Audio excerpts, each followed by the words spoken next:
If you're treating the question, "Tell me about yourself," as a verbal reading of your resume, I want you to stop right now. Because if you do that, you've already lost the room before the interview even starts. Most candidates treat this like a chronological biography, but your interviewer has already read your resume. They aren't looking for a repeat performance. They're looking for a signal that you understand their problems. I know the job market feels heavy right now. I've sat on both sides of the table for 15 years, and I've seen the exhaustion. If you've been sending out dozens of applications and hearing nothing back, it isn't because you aren't good enough. It's because the game has changed, and nobody told you the new rules. You're playing by a 2010 playbook in a 2026 world. Let's fix that. Let's look at the reality for a moment. Recruiters today spend an average of only 7.4 seconds on an initial resume scan. 7 seconds to decide if you're worth a human conversation. And the average white-collar job search? It's now dragging out to over 22 weeks. That's 5.5 months of uncertainty and silent rejection. 76% of recruiters admit to ghosting candidates after the first call. Why? Because most candidates spend that first call reciting their history. But here's the truth. Nobody is hiring you for your past. They're hiring you to fix their future. Have you ever been in that situation where you gave a perfectly accurate summary of your career, and yet you could just feel the energy leave the room? It's because you were looking backward while they were looking forward. This disconnect is why 40% of positions are filled by people who weren't the most qualified on paper, but were the most relevant in the room. So if reciting history is the fastest way to get forgotten, what are the top 1% doing? They've shifted their mindset from job seeker to precision consultant. You aren't being hired to fill a seat. You're being hired to solve a bottleneck that keeps leadership up at night. Right now, 63% of employers cite the skills gap as the single biggest barrier to growth. They are desperate for people who can navigate change. Nearly 40% of the core skills required today will change by 2030 because of AI integration. The value in the market has shifted away from routine execution and toward judgment. Companies need people who can audit, strategize, and solve problems that haven't even happened yet. When you walk into an interview, stop thinking about what you did and start thinking about the return on investment you provide. You are a consultant arriving to fix a specific pain point. If you aren't asking for a favor, you're offering a solution.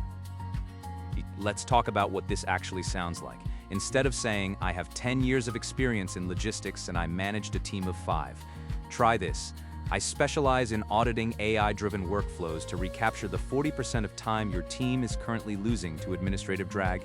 In my last role, I used this approach to reduce overhead by 20% within 6 months." See the difference? The first one is a history lesson. The second one is a business proposal. We're seeing a massive wage premium right now.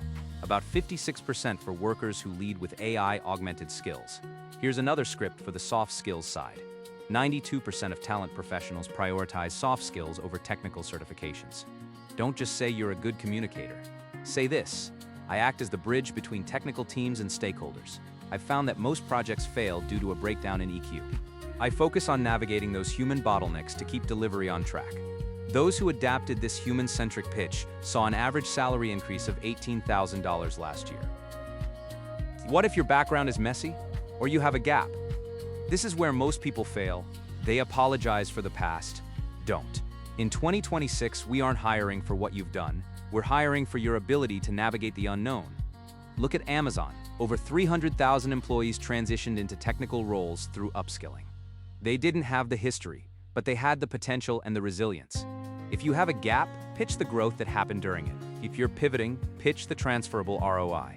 Also, remember that 22% of the jobs you see online are ghost jobs. They aren't even real. That's why you can't rely on public boards. You have to tap into the 70% hidden job market by using this consultant pitch with actual humans. Recruiters hire for potential candidates' pitch history. If you bridge that gap, the messy background becomes your unique perspective rather than a red flag. You are selling your future capacity to solve their current chaos. How do you turn this into reality by Monday morning? Stop updating your resume and start defining your ROI. First, go to the professional summary at the top of your resume. Delete it. Replace it with a value proposition following this formula. Human power skill plus AI fluency equals specific business result. Second, practice your 60-second future ROI pitch until it feels like a natural conversation. Remember, 83% of companies will use AI to screen your resume by next year. If your resume doesn't scream solution, the robot will delete it before a human sees it. This isn't easy. The weight of the search can feel crushing.